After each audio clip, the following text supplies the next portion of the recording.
Good morning বন্ধুরা, তোমরা সবাই কেমন আছো? আমি খুব ভালো আছি।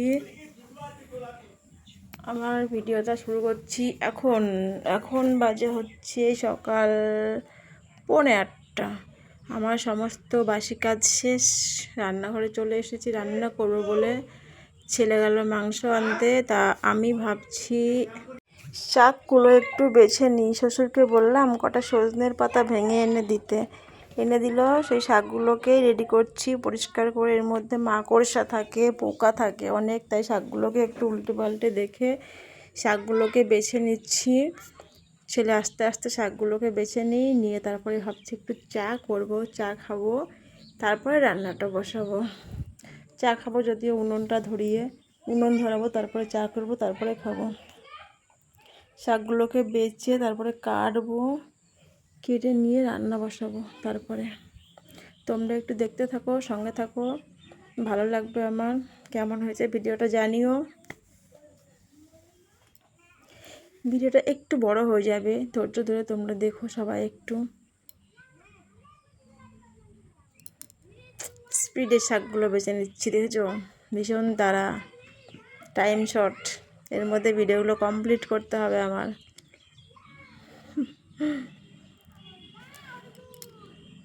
তারপরে যা গরম পড়েছে, এত গরমে না স্থির লাগে, পুরো শরীরটা খারাপ হয়ে যাচ্ছে গরমের জন্য। কাজ করে শান্তি পাচ্ছি না, এত গরম পড়েছে। এই শাকগুলোকে আমি কাটতে বসে গেছি। শাকগুলোকে কেটে নিয়ে তারপরে আমি রান্নাটা বসাবো। এখনও ছেলে আসেনি। আমার শাক বাছা হয়ে গেল, শাকগুলো কাটা হয়ে গেল। এবার শাকগুলোকে ধুতে যাব। কেটে নিয়ে তারপরে শাকগুলোকে আমি ধুই। অনেকে দেখি শাকগুলো ধুয়ে কাটে, কিন্তু আমি ধুয়ে কাটি না। বেশিরভাগই আমি কেটে নিয়ে তারপরে শাকগুলোকে ধুই। আমার ধুয়ে নিয়ে কাটতে যেন অসুবিধা হয়। আমার যার যেমন সুবিধা হয় সে সেমন করে চালাই। আমি যেমন পারি সেমন করি। আমি শাকগুলো কেটে নিয়ে তারপরে শাকগুলোকে ধোবো। ধুয়ে এনে রান্নাটা আমি ফটাফট বসিয়ে দেবো। দেরি হয়ে গেলো শাক কাটতে কাটতে। আমার ছেলে বললো, আমার একটা পেয়ারা আছে, কেটে দাও না। তাই আবার পেয়ারাটা কেটে দিলাম, দিয়ে একটু লবণ মাখিয়ে দিলাম, খেয়ে দিল। শরীরটা একটু খারাপ খারাপ না, ঠিকমতো ভাতও খাচ্ছে না, তাই একটু পেয়ারা কেটে ধুয়ে লবণ মাখিয়ে দিলাম, সেটাই ও খাবে এখন। পেয়ারাটা ভালো পাকেনি, ওর বাবা এনেছে শক্ত, কীরকম এনেছে কী জানি, একটু নরম দেখে না আনলে হয় না। যা এনেছে এখন কিছু করার নেই। একটু পেয়ারাটা দিয়ে নিই। আমি দেখি ভাতটা বসিয়ে দিয়েছি, তারাও দেখাচ্ছি। ভাতটা দিকে উনুন ধরিয়ে দিয়েছি। ছেলেও চলে এসেছে মাংস নিয়ে, ওকে পেয়ারাটা দিয়ে নিই, খাক, আমি মাংস ধোবো, রেডি করবো। দিয়ে চারিদিকে এত আওয়াজ না, আমার এডিট করে শান্তি নেই ভিডিও, জানো তো, শান্তি নেই এডিট করে।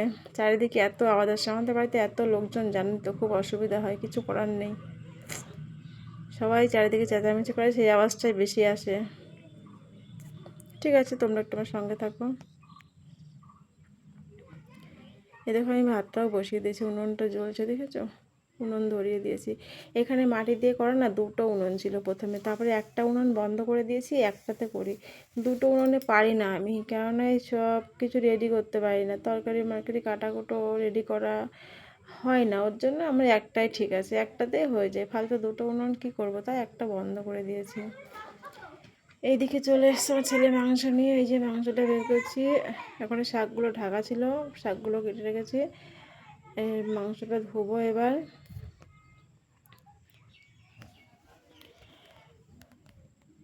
মুরগির মাংস, মানে আমি তো চিকেন খাই না, আমি মুরগির মাংসই খাই। সেই মুরগির মাংস, আমি তো চিকেন খাই না। ডায়লগখানা শুনতে কিন্তু ভালো লাগে বাচ্চাটার। যদিও ওটা হয়েছিল দিদি নাম্বার 1-এ, সেটাই ভিডিও বানিয়েছে সবাই। মাংসটা এবার ধুতে যাব, পরিষ্কার করে বাছবো, বেছে ধোবো, তারপরে একটু ধুয়ে এনে মশলা তো রেডি করতে পারিনি, ধুয়ে এনে তারপরে মশলাগুলোকে একটু মশলা রেডি করবো। মশলা রেডিই হয়নি এখনও, আমার শুধু ধুয়ে আনলাম জাস্ট। ধুয়ে এনে একটু ভাবলাম একটু ভিনিগার আছে যখন ঘরে, একটু ভিনিগার মাখিয়ে রাখি। আর তার আগে হচ্ছে আমি 2-4 পিস মাংস তুলে রাখলাম, মানে সলিড দেখে। 2-4 পিস মতো সলিড মাংস তুলে রাখলাম। আমার ছেলে বলছে মা পকোড়া বানাবা সন্ধ্যাবেলা। এখন পকোড়া খেতে ইচ্ছা করছে, পকোড়া খাবে, তার জন্য সলিড মাংসগুলো তুলে রাখলাম। বেশি না, 3-4 পিস মতো রেখেছি। রাতের বেলা পকোড়া হবে। মাঝে মাঝে এমন রেখে দিই, রাতের বেলায় মোমো করি, ফ্রিজে রেখে দেবো, এটা ফ্রিজে থাকবে। এর মাঝে মাঝে মোমো বানাই, এগুলো দিয়ে রেখে দিই। আজকে বলছে পকোড়া করতে হবে, পকোড়া হবে আজকে সন্ধ্যাবেলা। এটা দিয়ে 4 পিস রেখেছি, বেশি নিতেই হয়ে যাবে। আর এদিকে মাংসটা আমি রেডি করব। কোনো মশলা রেডি হয়নি, শুধু জাস্ট মাংসটা ধুয়ে আনলাম।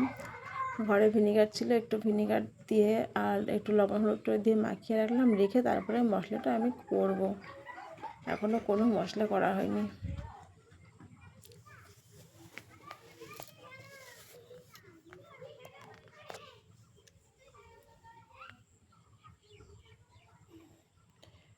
লঙ্কাটা গুঁড়ো লঙ্কায় দিলাম, একটু পাটায় বাটনা বাটি তো লঙ্কা বাটতে ইচ্ছা করে না, মিক্সারে করি না। পাটাই মিক্সার আমার নেই, আছে জায়ের আছে, করি না মিক্সারে, আমি পাটাই বেটে করি বেশিরভাগই।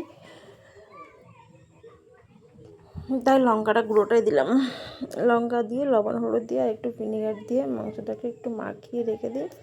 তারপরে আর যা যা আছে এগুলো পরে রেডি করব, রেডি করে পরে ওটাকে এর মধ্যে মিক্স করে নেব। আগের থেকে রেডি করতে পারিনি। এক হাতে করবো তো কাজগুলো গুছিয়ে, বলো, আবার মাংস খেয়ে ডেকে উঠছে মনে হচ্ছে।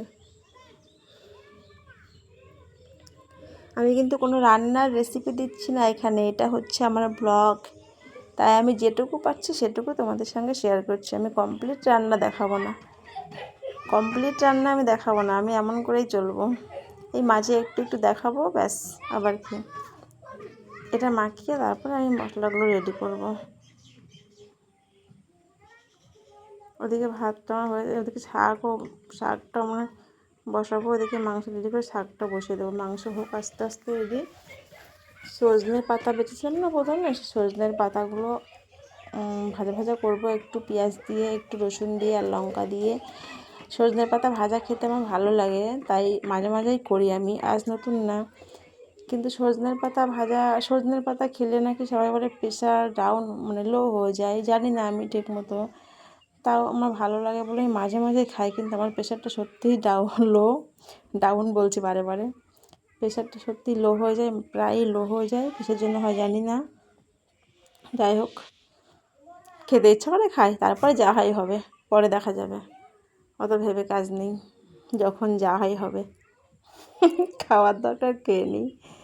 দেখো এদিকে শাকটা প্রায় হয়ে গেল। এই সজনের পাতা ভাজতে গিয়ে একটা সমস্যা হয় জানো তো, কড়াই পুড়ে যায়। সজনের পাতা ভাজতে গিয়ে না কড়াই পুড়ে যায়, এটা হচ্ছে সবথেকে খারাপ লাগে। রসুনটা একটু না আনা আছে ঘরে, কালো হয়ে গেছে রসুনের ভেতরটা। এমনি কিছু হয়নি, নষ্ট হয়নি, কিন্তু কালো কালো হয়ে গেছে ভেতরটা, নোংরা মতো হয়ে যায়।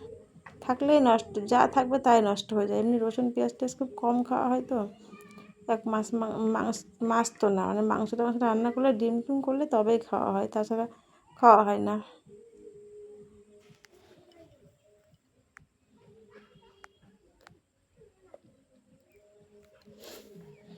বাহ, ভিডিওটা উল্টো করে ফেলেছি, শাকটা পরে বসাচ্ছি আর ইয়েটা আগে দিয়ে দিয়েছি, উল্টো পাল্টা হয়ে গেছে। যাক, আর এখন কিছু করছি না, উল্টো পাল্টাই হোক। এদিকে আমি মশলাগুলো রেডি করছি, রেডি করে পাটাই বাটতে হবে আমাকে। পেঁয়াজটা বাটি না, যদিও পেঁয়াজটা তেলের উপরে দিয়েই করি, পেঁয়াজ আর টমেটো তেলের উপরে দিয়ে দিই আর সব কিছু বেটে দিই। বাটা মশলা, গুঁড়ো মশলা আমি খুব কম খাই, শুধু লঙ্কার গুঁড়োটাও তাও খুব কম খাই, কাঁচা লঙ্কা দিয়ে রান্না করি বেশি আমি, গুঁড়ো লঙ্কাটা খুব কম খাই। কাঁচা লঙ্কা দিয়ে দিই চিড়ে, ভালো লাগে মাংস খেতে, টেস্ট হয় কাঁচা লঙ্কার মাংস, খেয়ে দেখবা তোমরা, ভালো লাগে খেতে, আমার ভালো লাগে, আমি কাঁচা লঙ্কা দিয়ে করি।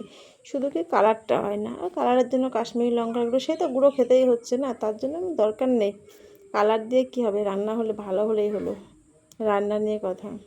দেখেছো দইটুকু দইটুকু খাইনি, আমাকে দিয়ে গেল, মাঝে একটু দিল, ঠান্ডা খেয়ে দাঁত শিরশির করছিল আমার দইটা খেয়ে, এত ঠান্ডা। ফ্রিজ থেকে বের করে নিয়ে এসেই খাচ্ছে, এমনিতে শরীর ভালো না, আবার ফ্রিজ থেকে এনেই খাচ্ছে।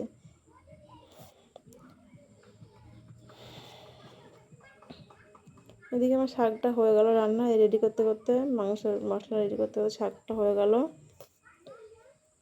ভাত শাক দুটোই হয়ে গেল। নিজে নিজে ভিডিও করা খুব ঝামেলা, ঠিকঠাক করে করা যায় না, কেউ ধরলে সুবিধা হয়। ফোনটা ধরো সেটিং করতে হচ্ছে, বারে বারে এগুলো করতে হচ্ছে না, অসুবিধা হয়। হাত ভেজা, হাত মোছো বারে বারে, ভেজা হাতে ফোনে হাত দিতে হয়, অসুবিধা হয়। তবুও চেষ্টা করি করার জন্য। একটু হাতটা কেটে গেছে, সেটাই দেখলাম, জানো, শাক কাটতে গিয়ে না হাতের তালুতে কেটে গেছে, ওটাই দেখলাম।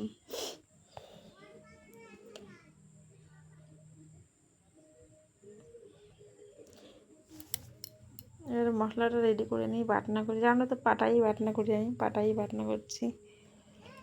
আমারে ঘুম লেগে যাচ্ছে আমার। আমি ভিডিও এডিট করছি বিকেলে, জানো তো। এখন কটা বাজে? 3টে, 3:30 মতো বাজে। টাইমটা দেখি, ধরো দেখি কটা বাজে এখন টাইমটা। 4টে বাজে। 4টে বাজে। এই টাইমে একটু ঘুম, ঘুম তো আসে না যদিও, তা একটু শুয়ে থাকি সামান্য একটু।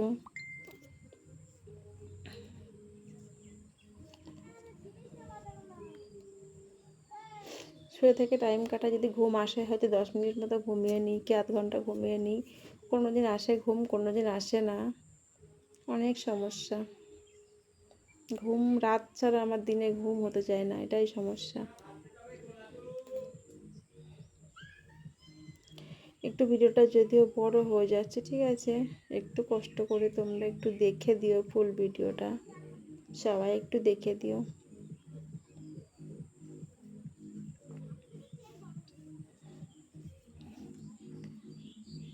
এখানে মশলা বাটছে, আমি পাটা, ওটা দেখানো যাচ্ছে না, ফোনটা নিচে ধরে আছে না, ফোনটা নিচু করা যাচ্ছে না। নিচু করলে পা দেখা যায়, পা দেখাতে কেমন লাগে ভিডিওর মধ্যে, তাই আমি বেশি নিচু করি না। আর ছেলে ফোনটা ধরলে তারা ঠিক মতো ধরতে পারতো, ফোনটা রেখে করেছি, তাই আর বাটনা বাটা আমার দেখানো যাচ্ছে না, বাটনা বাটা। হয়ে গেল রেডি, এবার রান্না বসিয়ে দেবো।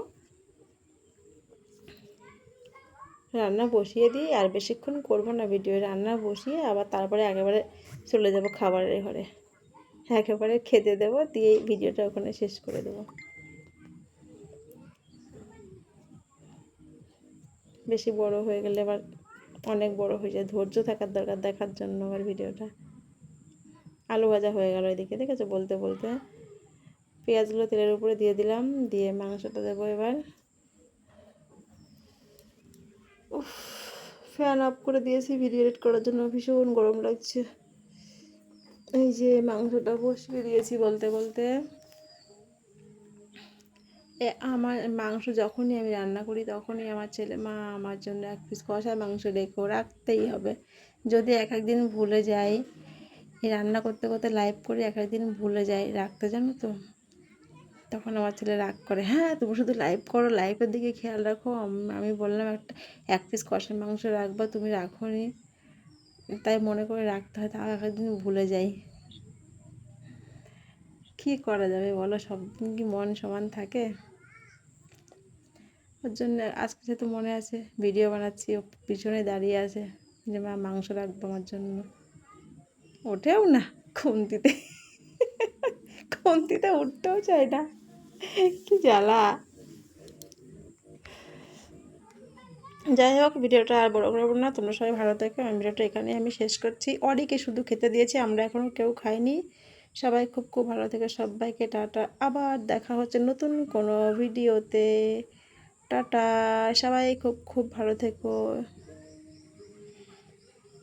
সবাইকে অনেক অনেক ভালোবাসা।